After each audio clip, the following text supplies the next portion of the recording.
Okay, so this is the third video in a short series of videos where I talk about this year's upcoming Eurovision Song Contest, the 62nd annual Eurovision no less, and this year it is taking place in the capital of Ukraine, in Kiev, a city that has hosted the contest before back in 2005. Yesterday I spoke about the second semi-final countries and the entries there. Today I'm going to be talking about the automatic finalists, and I may also briefly talk about who I think is going to win and that sort of thing.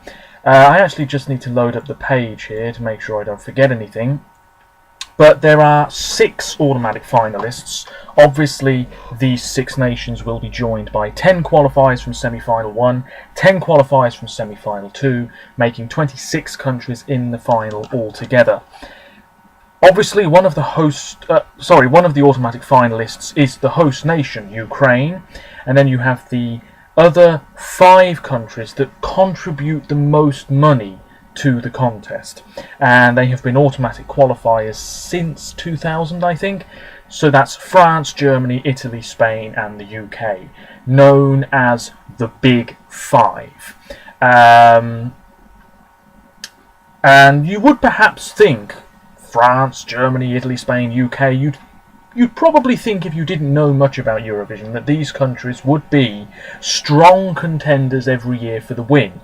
Not the case. France haven't won since the 70s, Germany last won in 2010 but have only ever won twice, Italy, who are the big favourites this year, haven't won since 1990, Spain haven't won since 1969 and have only won twice, the UK haven't won in 20 years. So certainly these automatic finalists do not dominate when it comes to the voting every year.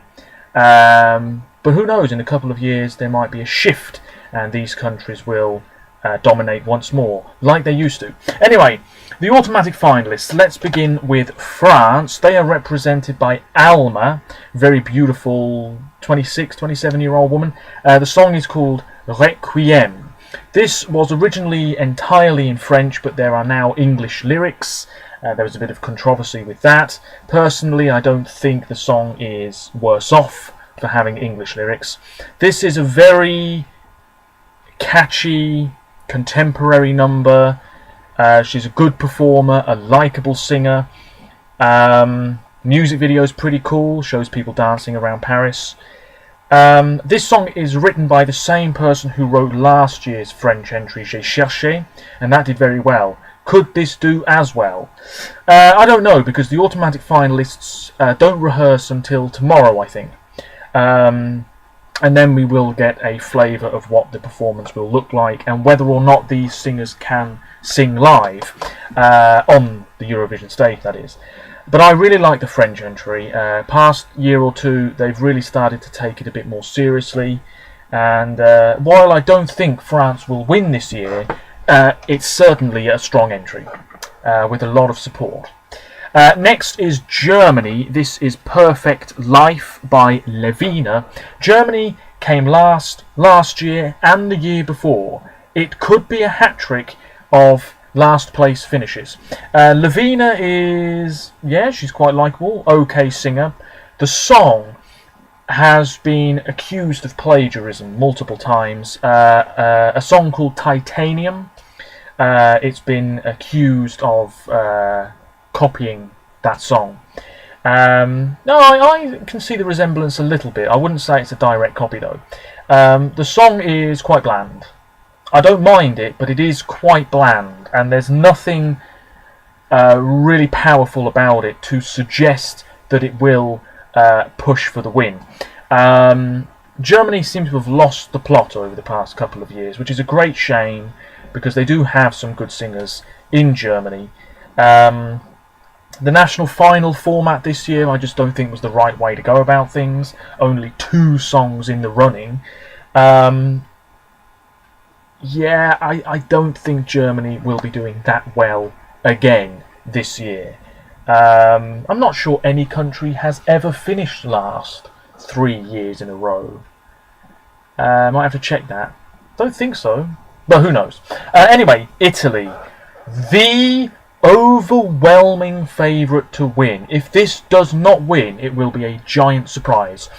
It's in Italian. It's called Occidentali's Karma, which means Westerners' Karma, by Francesco Gabbani.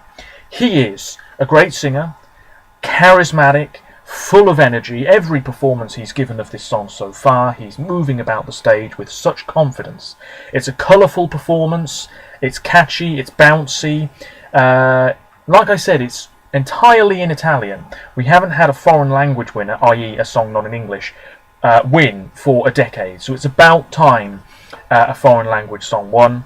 The lyrics are quite clever, sort of poking fun, a bit tongue-in-cheek at the culture of Western Europe, perhaps.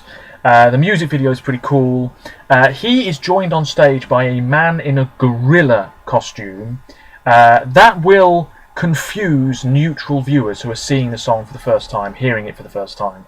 But you do have to take a look at the lyrics, I think, because it will start to make a bit more sense. It's so fun, and it is very, very catchy, and exactly the sort of thing that deserves to win. Italy would have won 2 years ago if it hadn't been for the jury vote. So I think if Italy are going to do it this year, they need to win the public vote. They need to definitely finish in the top 3 with the juries. Anything less, and I don't think they're going to do it.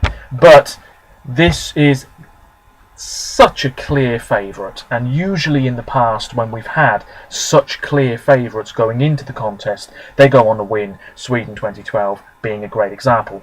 Anyway, as far as I'm concerned, I don't think any country can beat Italy, but who knows. Spain are next. Manel Navarro with Do It For Your Lover. My goodness, there was controversy here. The Spanish national final had about 5 or 6 songs. The favourite was Mirella with a song called Contigo. However, there were 3 jury members on this panel, and they really screwed her over. And there was uproar in the studio from the audience and everything when it went to a tie-break situation after the public votes had been included. Manel was the winner because the juries had the final say, which I thought was ridiculous. And I think the government in Spain got involved with the result. Nevertheless, Manel is going to represent España next Saturday. The song is okay. It's got a bit of a Jason Mraz, Jack Johnson, summery, acoustic vibe going on, but the lyrics are woeful. The chorus is very repetitive. I'm not sure he's an amazing live singer. Spain, unfortunately, last year fans loved the Spanish entry. I loved the Spanish entry last year. It really did very badly, and I think more of the same this time around. Spain are in a very similar position to Germany, I think. They just need a total revamp of their selection method. Then, of course, we have my country, the United Kingdom. This is Lucy Jones, a former X Factor contestant, with Never Give Up On You. Lucy is actually a very successful... she has a very successful career. She's in theatre a lot. She's currently starring in Rent. Obviously, she won't be performing in Rent next Saturday. But this is a ballad, and it is co-written by Emily de Forest, who won Eurovision for Denmark in 2013. The national final performance was really, really simple. It was all about her and the voice, and there was very little instrumentation. Since the revamp, it's a bit more powerful, there's a bit more to it. A lot of people do like this, and I think should Lucy finish in the bottom half, or even worse, the bottom 5 this year, it would be very harsh, because the song is nowhere near bad enough to finish that low down. I think mid-table, certainly. Last year, remember, we did okay with the juries. It was the public vote that really ruined any chance we had, and it was a slim chance anyway. But I think it could be more of the same this year. The jury's liking our song, the public not as much, and that's a great shame. But it's a strong entry from the UK. Lucy is a really good live singer, and she's got so much experience on big stages. Was it the best song from the UK national final? I'm not sure about that, but I think in terms of the other songs around it this year and that sort of thing, I think yes, it is the most Eurovision right song. And hopefully we'll get a good slot in the running order and everything will be good. Then of course the host nation, Ukraine. Now, for fairness, Ukraine's position in the grand final has already been determined. They'll be performing 22nd. The song is Time by the rock band O Torvald. The Ukrainian national final included a couple of semi-finals, went on for a couple of weeks. Some very unusual songs in the mix. This was the winner, although it was not the favourite with the public in Ukraine. Like I said, it's a rock song. Certainly the weakest song Ukraine have sent for a long time. Not to everybody's taste. I find it alright, but I think part of me thinks that maybe the host nation have sent a song that deliberately won't win, so they don't have to host it 2 years in a row. But if you like rock music, chances are you might like this song from Ukraine. And Ukraine always do well, so do not be surprised if this pushes for a top 10 finish. I think mid-table to the bottom 10 perhaps is more likely. Those are the automatic finalists. I have now talked about every song competing, all 42 of them, in this year's contest. In terms of where France, Germany, Italy, Spain and the UK will perform in the final, we won't know that until the day before the final itself. So the UK could perform second, where nobody has ever won the contest before, or we could perform last. Oh, excuse me, that was my stomach. Nobody knows where the UK will be performing yet. And the running order, I really do think, does have an impact. If you perform between 16th and 20th, I think you're in with a really good shot. So if Italy, the favourites going into this, get positioned in one of those places, they're going to be very, very hard to beat.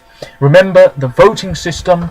You have all the jury votes. They are revealed as normal. And then once all the jury votes have been read out by the spokespersons, the hosts will go from top to bottom with the combined public votes from across Europe. The winning song will have over 500 points. And the idea is that, we won't know who's won until the very, very end. But it's likely to be Italy.